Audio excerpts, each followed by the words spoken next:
Bonjour à toutes et à tous. Merci de vous connecter aujourd'hui pour notre webinaire du mois d'octobre. On va le consacrer, c'est la thématique du jour, à la crise immobilière comme fossoyeur du patrimoine vétuste. Alors comme souvent, c'est un titre un petit peu provocateur, mais on va regarder tout ça dans les détails. Alors aujourd'hui, on a la grande chance d'accueillir on a grande chance d'accueillir, Arnaud de Vechter, excuse-moi, Arnaud, pour de Real Gate. J'étais perturbé par un message technique qui apparaissait. On va commencer donc par se présenter. Arnaud, je te laisse la parole. Oui, bonjour à tous et merci Marc de me donner l'occasion d'intervenir devant vous. Rapidement, pour me présenter, donc je suis Arnaud de Wachter et j'interviens avec une double casquette, celle d'expert des fonds immobiliers que je connais depuis longtemps, puisque j'ai longtemps dirigé pendant une bonne quinzaine d'années l'ASPIM, qui regroupe les gestionnaires de fonds d'investissement de type SCPI et OPCI. Et depuis 2019, je suis intervenant consultant indépendant spécialisé sur l'ESG immobilier, puisque au sein de l'ASPIM, j'avais lancé les travaux qui ont abouti à intégrer la gestion immobilière dans le champ du label ISR. Très bien, et on est ravis de t'accueillir. Je me présente aussi, Marc Sartori. Moi, je suis le président fondateur du cabinet Deep Invest. On est spécialisé dans l'analyse financière et extra-financière des fonds immobiliers SCPI, SCI. Et puis, j'ai un parcours un peu plus d'une vingtaine d'années maintenant dans l'IMO. La présentation va se dérouler en plusieurs parties, mais avant tout ça, je fais un petit rappel technique, parce que tout le monde n'est pas forcément toujours familier avec Google Meet. En bas à droite de votre écran, à côté de la touche raccrochée, vous avez 3 petits points et vous avez la possibilité de passer tout ça en mode projecteur, de manière à avoir un écran un peu plus grand, ce qui vous permettra de voir les slides en grand format. Et puis tant qu'on en est au détail technique, on va évidemment, en fonction, soit prendre les questions, donc vous avez un petit chat en bas à droite de votre écran qui va vous permettre de éventuellement poser vos questions au fur et à mesure, dire bonjour à tout le monde, effectivement, Marianne, bonjour. Et puis, ça va vous permettre aussi de faire des petits sondages, puisque vous savez qu'on fait ça très régulièrement lors de nos webinaires. Donc, on va vous en reparler juste après.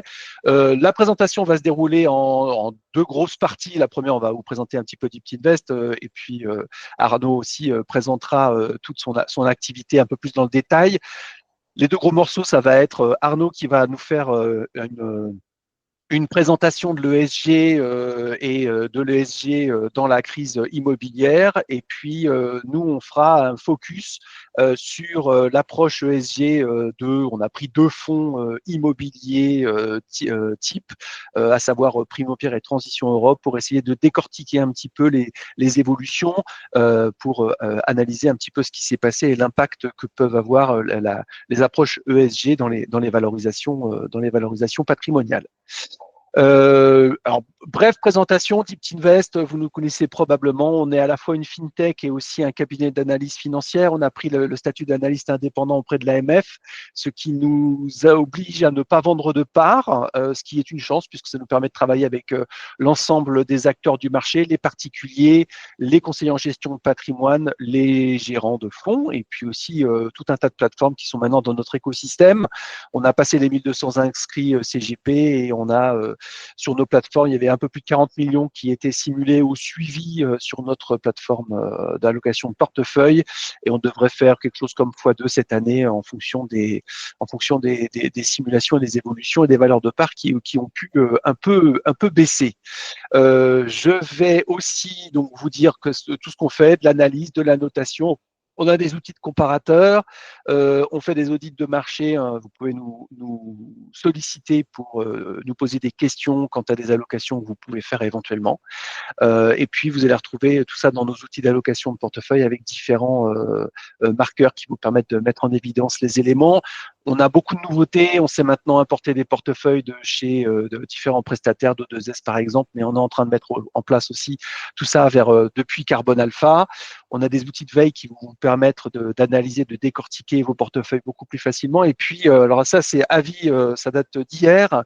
On fait comme chaque année le palmarès des SCPI durables et il y a un 6e podium qui est réservé au vote des CGP où chaque CGP de France peut voter à partir du moment où c'est un professionnel enregistré à l'ORIAS. Je vous mettrai le lien pour voter éventuellement. La participation est gratuite et vous avez la possibilité de gagner des abonnements, entre autres, à nos plateformes. Alors, le palmarès, il se fait en 2 temps. Là, on a révélé les finalistes des 5 podiums. Vous avez 2 mois pour voter jusqu'au 15 décembre. Et puis ensuite, derrière, on aura un petit événementiel qui sera aussi retransmis en direct, qui va se dérouler le 14 janvier, où on fera les lauréats. Les lauréats récupéreront leur prix. Et puis, ça sera aussi l'occasion de faire un petit focus sur l'ESG encore et l'immobilier. On a différents intervenants qui sont pressentis, dont des acteurs de premier plan sur tout ce qui va être expertise et valorisation des patrimoines immobiliers, mais ça, on vous garde la surprise pour le 14 janvier. D'ici là, vous pouvez voter. Il y a un petit lien qui s'affichera et qui vous permet de voter en direct et qu'on va vous mettre dans le chat directement pendant le webinaire. On va commencer par la première question pour se mettre un petit peu en jambes et puis après je vais passer la parole à Arnaud. Une première question, alors c'est toujours des questions qu'on essaye de faire en sorte qu'elles soient un peu, on va dire, critiques. Alors, si une nouvelle SCPI était concentrée sur un impact ESG maximal, donc c'est-à-dire avec une énorme portée et une énorme implication, par exemple 100% du patrimoine qui est destiné à abriter des personnes fragilisées, quels seraient, d'après vous, l'effort financier acceptable en contrepartie par les investisseurs? Alors, il y a 3 possibilités. Première possibilité, aucun, le rendement est roi. Deuxième possibilité, 50 points de base par rapport à la moyenne du marché qui est à 4,50. Ça veut dire que vos clients ils peuvent accepter cette baisse-là. Ou dernière possibilité, c'est le taux du livret A. S'il y a vraiment un petit peu plus, s'il y a vraiment une belle histoire à raconter, pourquoi pas. Alors, pour voter, je vous rappelle comment ça fonctionne et je rafficherai les questions juste après. En bas à droite, vous avez un triangle, un rond, un carré. Vous pouvez aller directement dans l'onglet qui s'appelle sondage et vous avez la possibilité de vous exprimer. Vous choisissez 1, 2 ou 3. Je vous laisse quelques minutes le temps de voter. Donc, en bas à droite, triangle rond carré sondage et vous pouvez voter directement. Et je vais revenir sur la page de la question, le temps de laisser les votes se dérouler. Et la question était, si vous avez une nouvelle SCPI qui arrive sur le marché avec un engagement fort ESG, à combien de points de base êtes-vous prêt potentiellement à baisser vos valeurs de part? Alors, on a un plébiscite pour 50 points de base, a priori, de baisse de rentabilité. Oui, c'est ce qui se destine, a priori, relativement unanimement. Donc, Arnaud, je te laisse construire à partir de cette remarque et de cette information. Merci Marc pour la prise de relais. Bon, on aura peut-être effectivement un échange sur le résultat du sondage que tu viens de lancer. Encore une fois, donc, ce que je vous propose, c'est peut-être de commencer par quelques considérations sur le SG immobilier que peut-être vous n'avez pas encore entendu par ailleurs. Et je vais demander à Marc, qui est aussi passeur de slides ce matin, il sait tout faire décidément. Donc là, c'est rapidement sur un slide sur quelques articles que j'ai commis dans la presse spécialisée, mais je te propose, Marc, évidemment, si vous voulez en savoir davantage, n'hésitez pas à me contacter directement. Je commence par une première considération sur le fait que le SG immobilier est une discipline juridique qui est assez récente, qui est en évolution constante ou presque, et qui est manifestement complexe. Alors, j'essaie de représenter cette complexité à travers ce nuage de points composé d'abréviations, de termes et autres acronymes qui sont apparus simplement en 2019 dans la droite ligne du Green Deal européen. Donc, il y a peut-être même des termes dont vous n'aviez pas encore entendu parler, mais clairement, c'est une discipline qui est complexe. Et si on s'était amusé à interroger les participants à ce webinaire sur la définition, le champ d'application, selon vous, de l'ESG immobilier, je pense qu'il y aurait eu quelques interrogations en la matière. Donc, voici la proposition que j'avance. Marc, slide suivant, s'il te plaît, avec un tableau 2x2, encore une fois, relatif à l'ESG dans la gestion immobilière, avec une approche par le fund management, c'est-à-dire tout ce qui concerne l'enveloppe juridique de gestion des actifs, et une approche par l'asset, c'est-à-dire les bâtiments en tant que tels.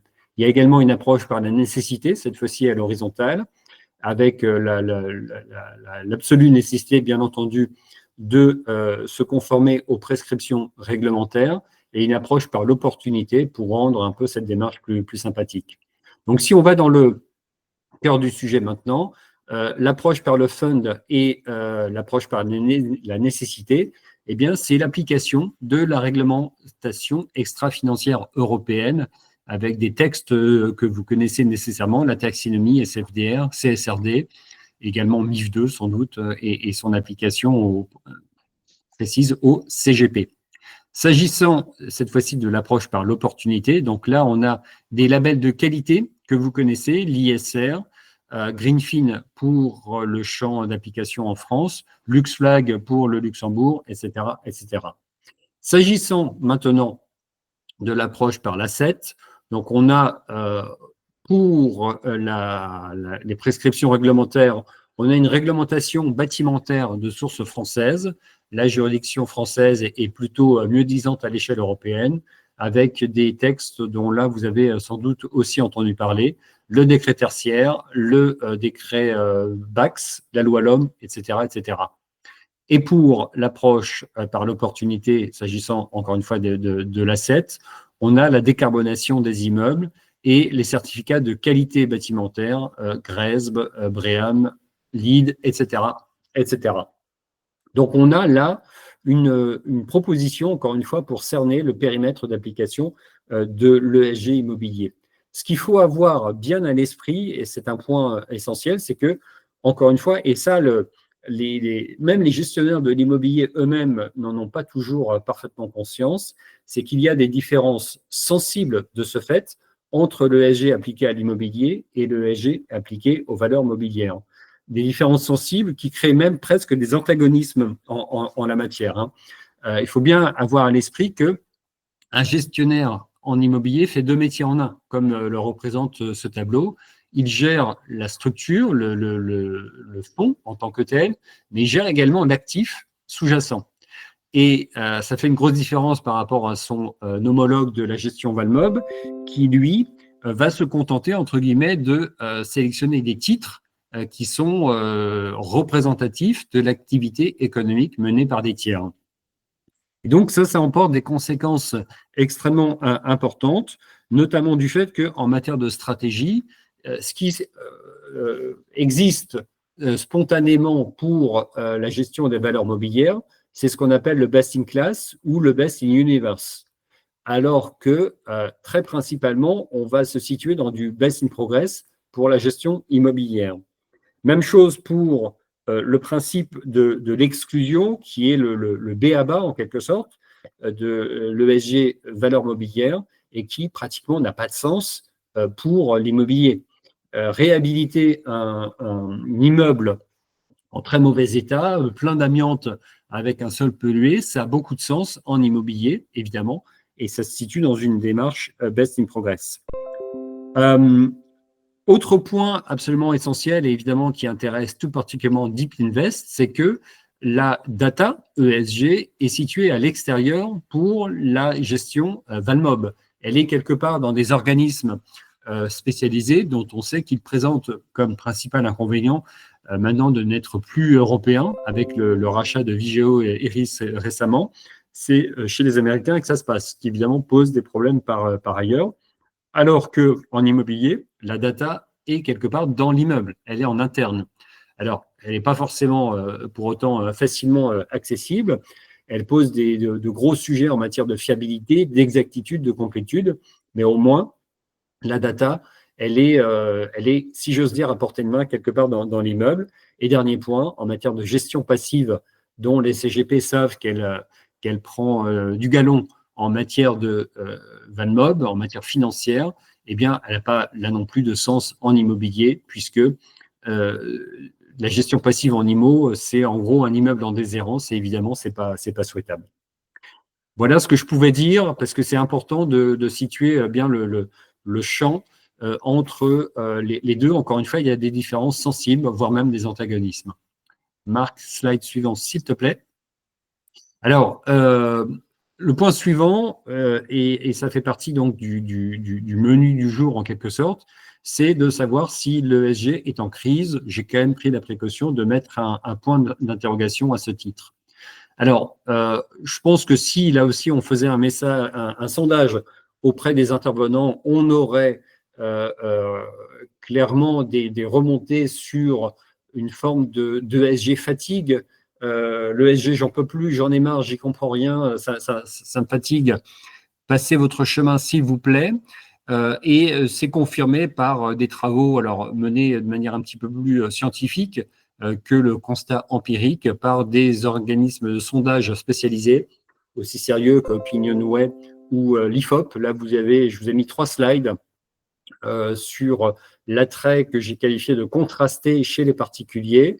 Là, tu as ce premier slide, Marc, que tu peux faire passer le suivant avec cette étude, cette fois-ci donc c'est l'IFOP pour Alta Profit, qui marque en fait, alors je ne vais pas commenter ces slides puisqu'ils vous seront communiqués par ailleurs, mais en fait là on a 2 sujets importants, c'est que en quelque sorte on a un grand écart entre l'attrait spontané des particuliers pour les questions de ESG, mais effectivement une méfiance, une prudence très large sur l'investissement responsable.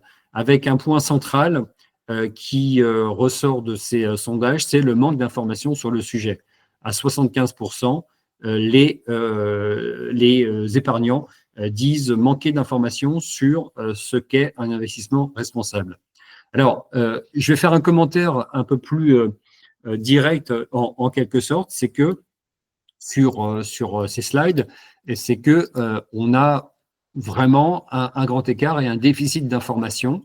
C'est pas satisfaisant et très clairement la directive, le règlement SFDR s'est planté, c'est complètement planté et on a un déficit d'information, on a un déficit de qualité réglementaire aussi sur SFDR qui, comme vous savez, devrait être réglé dans les années à venir par une modification substantielle de ce texte.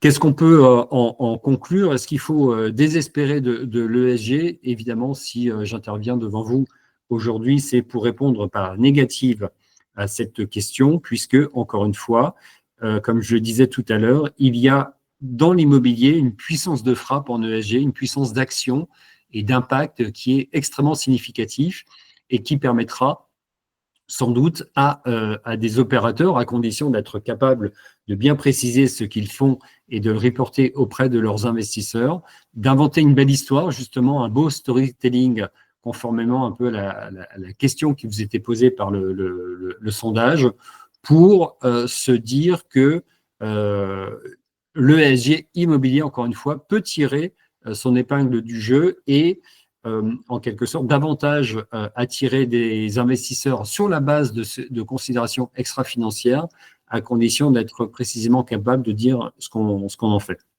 J'ai le slide suivant qui sensiblement dit la même chose s'agissant des CGP cette fois-ci, avec un document que j'ai trouvé diffusé par les NMA et qui explique pareillement que les commercialisateurs, et je pense que vous n'allez pas me contredire là-dessus, se trouvent assez paumés, assez perdus sur ces considérations.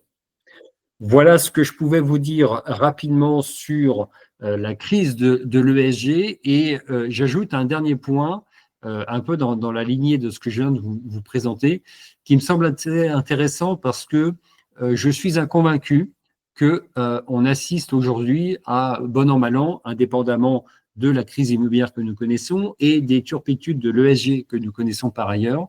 Je suis convaincu que nous assistons à un phénomène de financiarisation de l'ESG, c'est-à-dire que de manière croissante, les enjeux extra-financiers vont participer de la durabilité alors des immeubles en termes environnementaux, enfin en termes extra-financiers, mais pas que, en termes financiers également.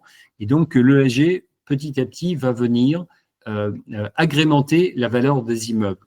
J'en veux pour preuve un document que je trouve extrêmement intéressant qui est publié par les notaires. Alors on sort un peu du champ professionnel, mais ce document en quelque sorte tente à montrer que les particuliers, les ménages, donc vos clients, vos investisseurs, sont déjà sensibilisés, et le sont depuis longtemps, à ces questions ESG, notamment sous l'angle environnemental. Vous avez là un travail qui est réalisé par les notaires de France, donc sur la base des véritables prix de marché, de cession des maisons individuelles partout sur le territoire métropolitain. Et en fait, les notaires ont fait ce travail de déterminer l'écart qui existe, encore une fois, en termes de prix de cession au mètre carré de ces maisons individuelles. Maisons individuelles, c'est important puisqu'on n'a pas tout à fait le même impact pour l'habitat collectif par rapport à l'étiquette D du DPE. Et on s'aperçoit que dès lors qu'on entre sur des étiquettes E et a fortiori F et G, eh bien, on a déjà un phénomène qui s'appelle la décote brune qui s'applique sur les prix du marché. Donc là où je vous disais tout à l'heure que les clients peuvent être perdus dans cette jungle réglementaire et dans ces enjeux ESG, ben, en fait, ils ont parfaitement déjà compris l'enjeu du coût de la décarbonation et du coût du passage à des énergies vertes en termes de cession de leur logement. Et c'est un travail qui existe depuis 10 ans, déjà depuis 2014, et qui n'a pas été démenti depuis. Et on a déjà un phénomène intéressant qui prouve là aussi de manière quasi scientifique que la décote brune existe bien dans l'esprit des individus. Et c'est un point important, encore une fois, qui, à mon avis, conforte ce que je disais précédemment sur le fait qu'il y a, à condition d'informer correctement les personnes, il y a des choses à faire en matière de SG immobilier, là aussi pour soutenir la collecte des SCPI et la valeur durable de leur placement. Voilà, je vous remercie pour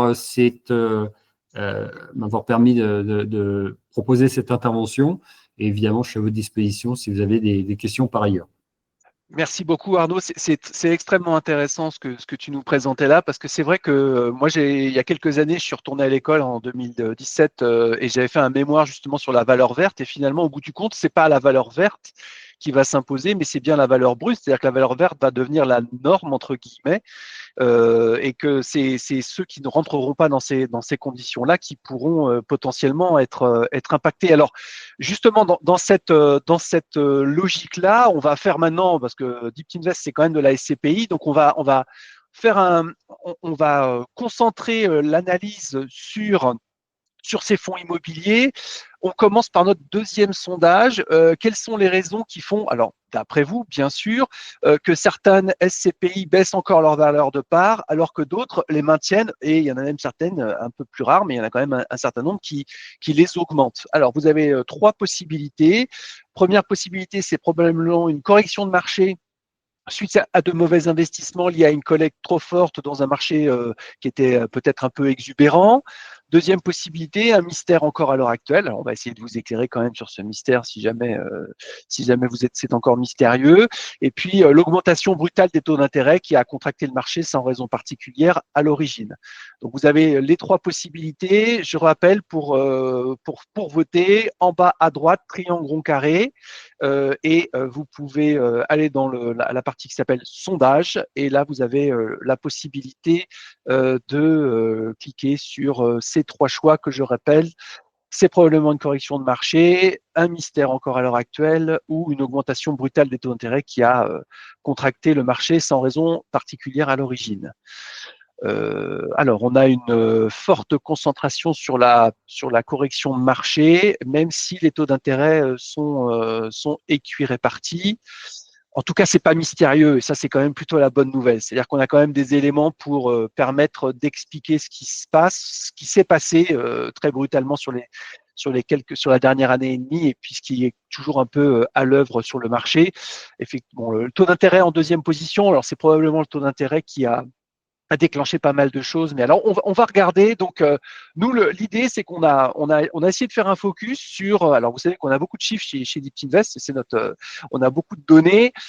L'idée, c'était de prendre deux SCPI et d'essayer de les décortiquer pour mettre en avant par rapport aux éléments qu'on a. Puis, comme on fait le palmarès des SCPI durables, c'était aussi l'occasion de faire un focus là-dessus, en révélant aussi certains scores qu'on vient de terminer de calculer sur la partie durabilité. Alors, on a pris deux SCPI un peu emblématiques parce qu'il en fallait pour l'exemple. La première, c'est donc Primo Pierre, qui a subi des décotes assez fortes. Et on va s'intéresser un peu plus spécifiquement à leur approche ESG justement dans cette dimension. Et puis la deuxième, c'est Transition Europe, parce qu'il fallait en avoir une deuxième, mais il y a donc on a cherché une SCPI qui était plutôt récente. Donc, si on s'intéresse à Primo Pierre, on est quand même sur un fonds qui, en 2023, représentait quasiment 4 milliards de capitalisation. Donc, c'était quand même pas un petit véhicule qui existait depuis quand même, on était pas très loin de un peu plus de la décennie. Et avec les diverses valeurs, là, vous voyez, alors, cette courbe-là est un peu, la courbe orange, ça présente la valeur de part à l'achat qui a été de nouveau baissée, et vous voyez, c'est le tunnel de valorisation. Donc, on est en fait depuis 2019 sur une tendance baissière sur ce fonds. Et n'oublions pas que un fonds immobilier SCPI, sa valeur de reconstitution, c'est notre courbe verte sur le petit schéma là, sa valeur de reconstitution, elle est directement liée à la valeur de son patrimoine et aux valeurs d'expertise de son patrimoine et de ce que ça coûte pour reconstruire ce patrimoine. Et clairement, on voit qu'il y a une baisse, mais finalement que cette baisse était déjà enclenchée depuis un moment, alors que depuis 2020, on a quand même encore eu quelques années d'embellie et que c'est vraiment depuis, on va dire, fin 2022, début 2023, que le marché immobilier s'est vraiment particulièrement tendu et que, suite effectivement à la remontée des taux d'intérêt, mais globalement, on était quand même sur des tendances qui étaient déjà latentes sur le patrimoine puisqu'il n'y avait plus de valorisation de ce patrimoine.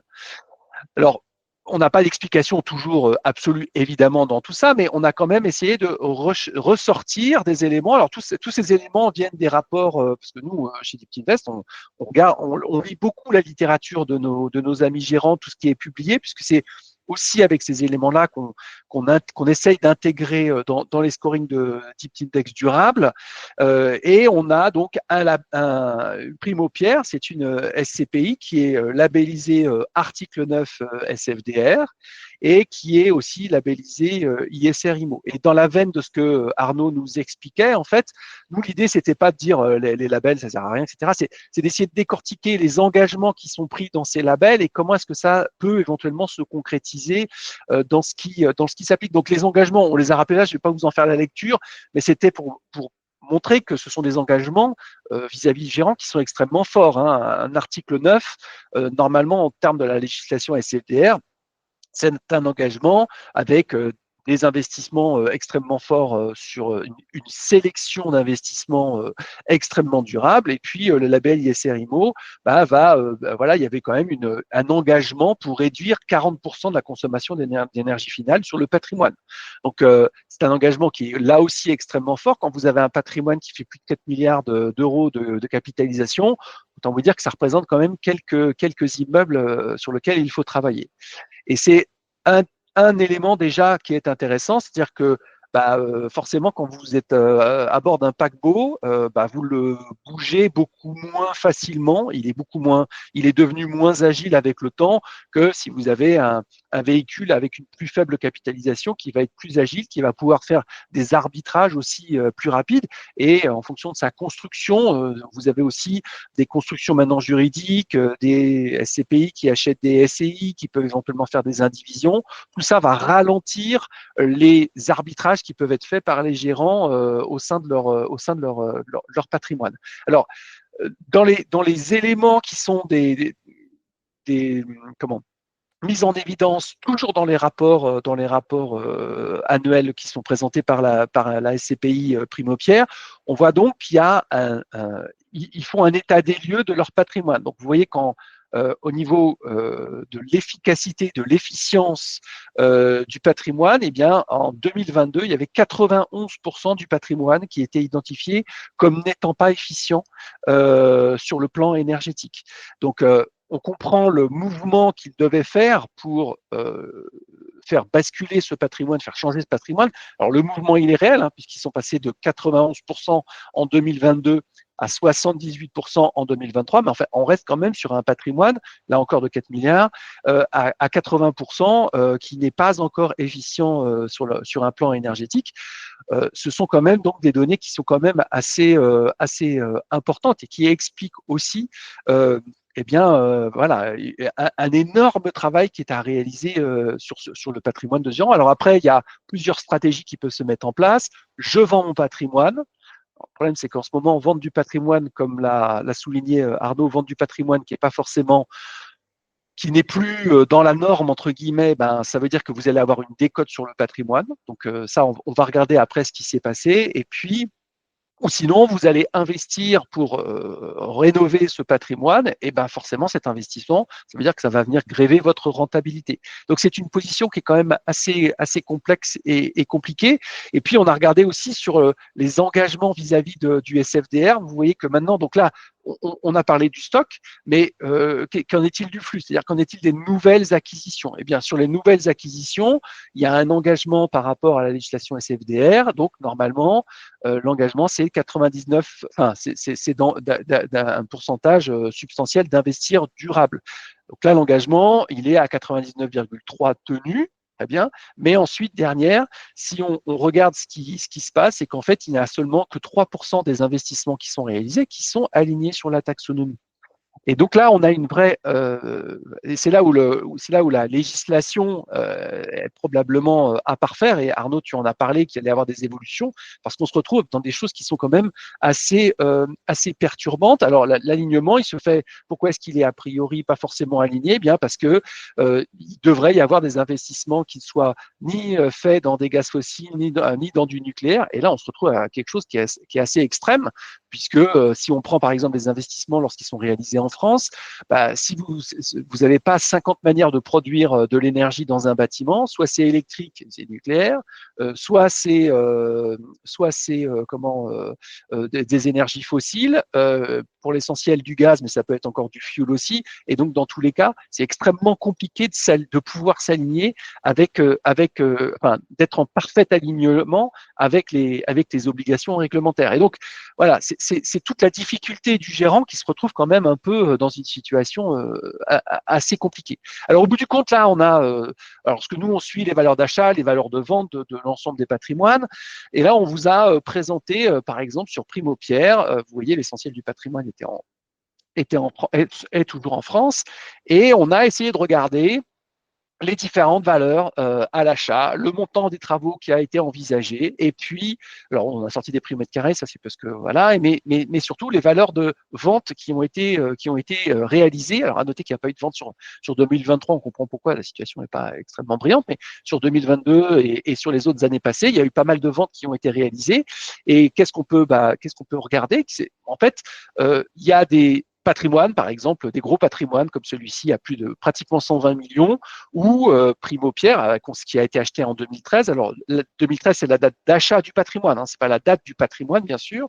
Il est rentré dans le patrimoine en 2013 et Primo Pierre a consacré presque 5 millions d'euros de travaux. Donc là, ce qu'on suit, ce sont les travaux qu'on dit immobilisés, c'est-à-dire des gros travaux de rénovation qui vont permettre de changer la physionomie du bien.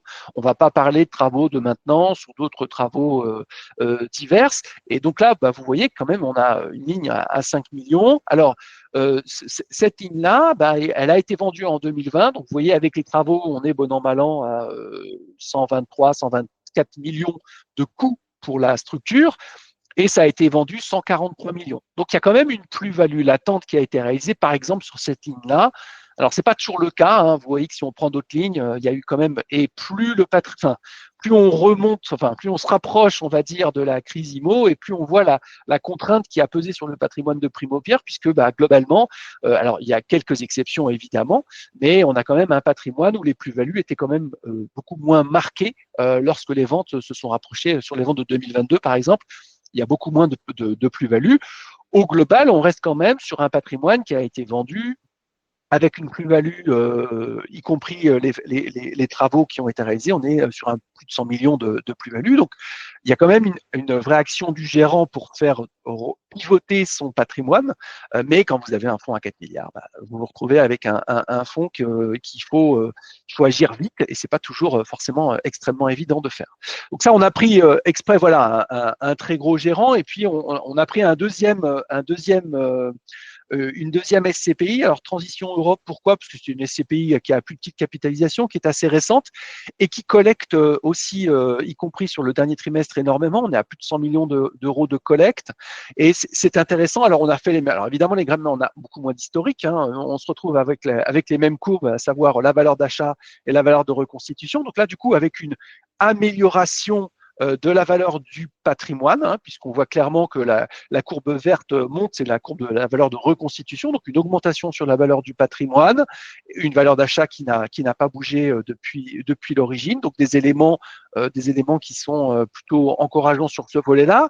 Et on s'est intéressé à qu'est-ce qui se passait sur la partie engagement ISR. Alors, c'est à la différence de Primopierre, c'est une article 8. Donc, ça veut dire qu'il y a moins de contraintes sur l'engagement d'investissement. Alors, je ne vais pas tout vous lire, rassurez-vous, mais je vais vous faire un résumé.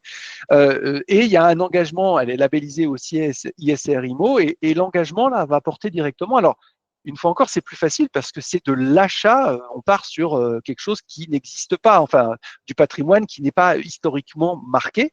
Et donc, eh bien, on a un engagement d'acheter du patrimoine. Donc, on voit que c'est un engagement futur sur ce qui va se présenter et qui est au moins 50% du patrimoine qui soit avec des notations ABC. Et donc là, clairement, la démarche, elle est différente. C'est-à-dire que on n'a pas de stock à gérer et on va acheter sur le marché que ce qui peut nous intéresser. Et qu'est-ce qui va nous intéresser? Eh bien, on va mettre comme critère important des critères environnementaux.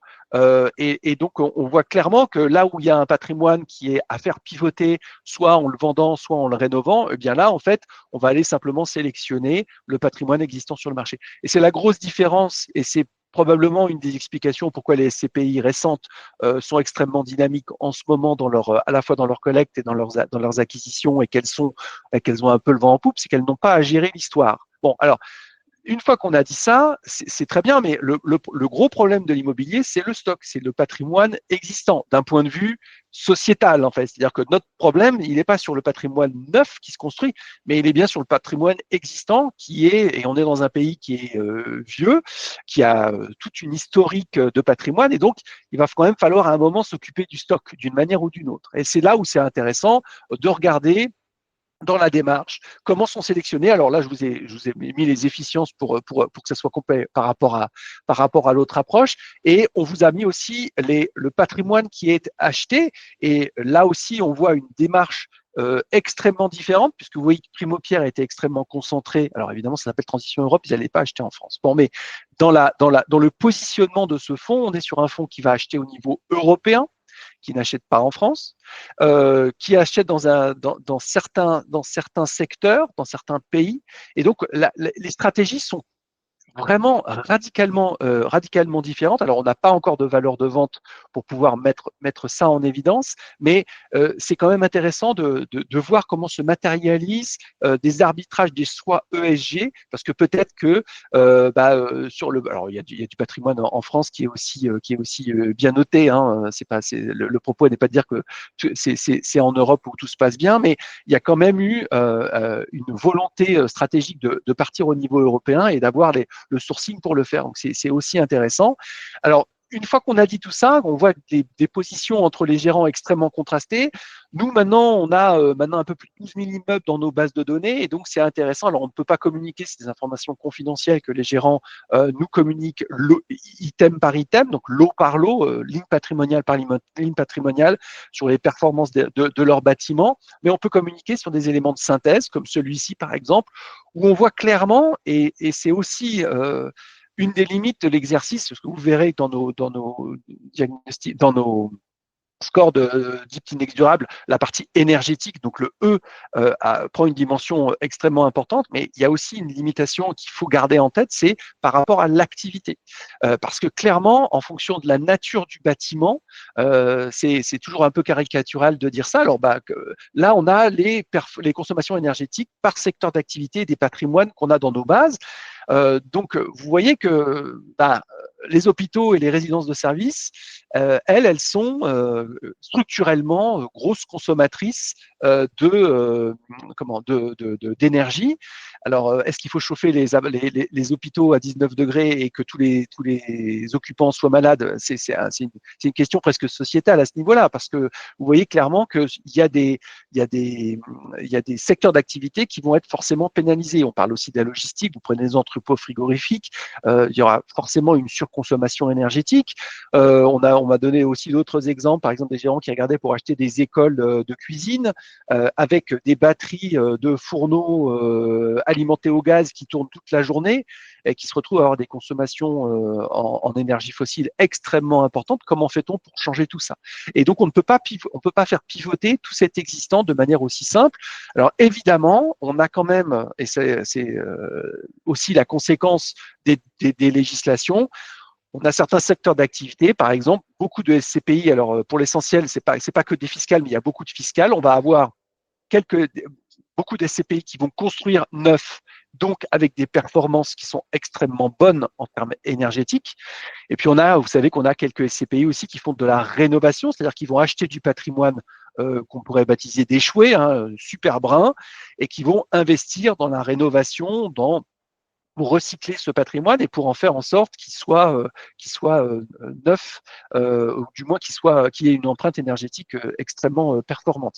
Puis il y a un dernier élément, on a une évolution aussi de la législation pour les SCPI qui vont leur permettre aussi d'investir dans tout ce qui va être panneaux photovoltaïques et de pouvoir verdir, enfin du moins que leurs bâtiments puissent héberger ce genre de technologie qui pourrait avoir un impact extrêmement sensible parce que vous allez avoir, si je reprends l'exemple des entrepôts frigorifiques ou des hôpitaux, si vous bardez les toitures par exemple de panneaux solaires, vous allez pouvoir potentiellement avoir des bâtiments qui vont produire de l'énergie. Alors de là à ce qu'ils soient autonomes, probablement pas, mais qui vont peut-être pouvoir peut-être s'effacer ou contribuer à s'effacer énergétiquement parce qu'ils vont pouvoir apporter eux-mêmes leur propre énergie au réseau. Et donc, c'est cette démarche-là qui va pouvoir venir compléter et probablement venir s'associer dans la partie ESG. Alors tout ça, nous, on les a intégrés avec nos trois piliers. Je vais pas vous détailler tout ce qu'on fait, mais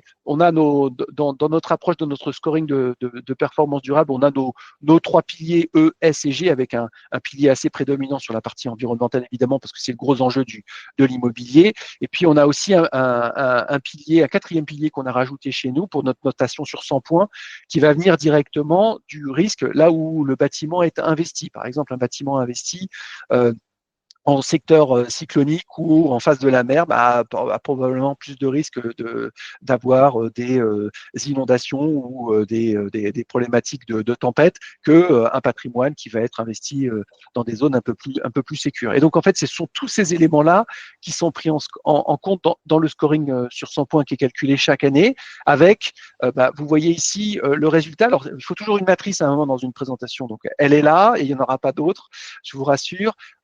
Ça représente en fait l'intégralité du marché des SCPI avec nos notations. En horizontal, la performance financière, en vertical, la performance durable, pour positionner en fait les fonds les uns par rapport aux autres. Et donc, vous voyez globalement, tout ce qui est ici, ce sont des SCPI. Alors, l'essentiel sont des SCPI de rendement, c'est les petits points orange.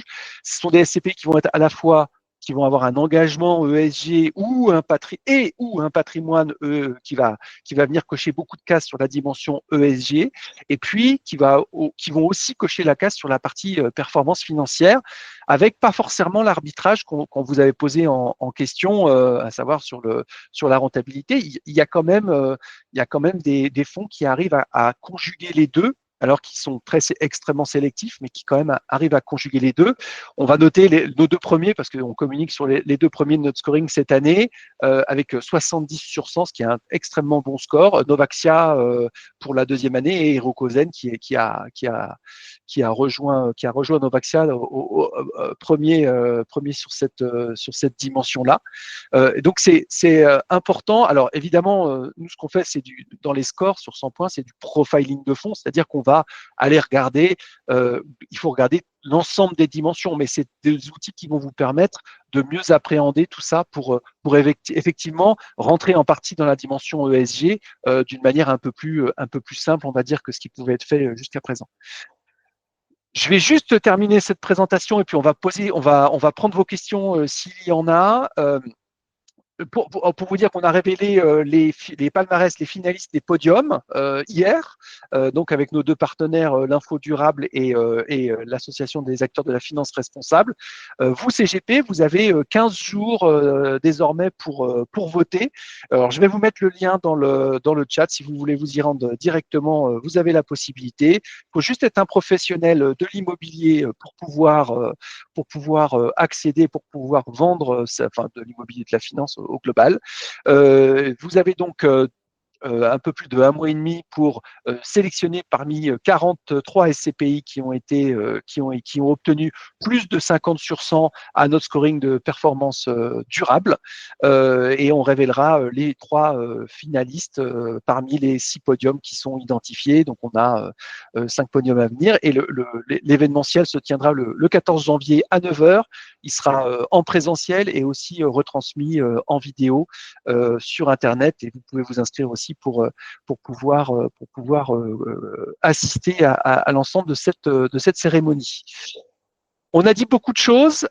Arnaud est disponible, je suis disponible pour répondre à vos questions s'il y en a. Et le temps que vous posiez ou vous réfléchissiez à vos questions, moi, Arnaud, je vais te poser une question. Alors, on n'avait pas prévu comme ça, mais je vais te la poser comme ça quand même. Est-ce que, parce que ça fait un certain temps que tu es dans cette partie ESG et dans tout ton travail que tu as pu faire auprès de la SPIM, est-ce que tu as pu constater une évolution dans la prise en compte de ces éléments par l'ensemble des acteurs? Est-ce que tu as encore des acteurs qui sont, on va les baptiser un peu réfractaires, ou est-ce que vraiment maintenant tout le monde a intégré ces éléments-là? Je dirais que ça a été un processus très lent, hein. Quand j'ai commencé à parler d'extra-financier au conseil d'administration de l'ASPIM, certains m'ont regardé un peu curieusement, hein. Je me souviens, juste pour l'anecdote, avoir dit en séance du conseil que pour peut-être davantage, même à terme, renforcer la réputation des SCPI et attirer les investisseurs, il fallait peut-être parler un tout petit peu moins des performances financières et un tout petit peu plus des locataires. Et quand j'ai dit ça, en fait, j'ai pas été compris. Donc, néanmoins, les choses évoluent. Elles évoluent encore et toujours.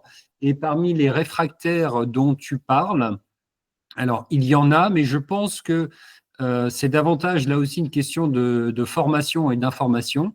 Et alors je ne peux pas donner d'exemples, mais des clients avec lesquels je travaille ou des prospects avec lesquels je suis en contact qui me disent, écoute, ce truc m'intéresse, mais vraiment, je ne vois pas du tout comment je peux m'y prendre avec la typologie de fonds que j'ai sous gestion ou avec le fonds que je suis en train de lancer.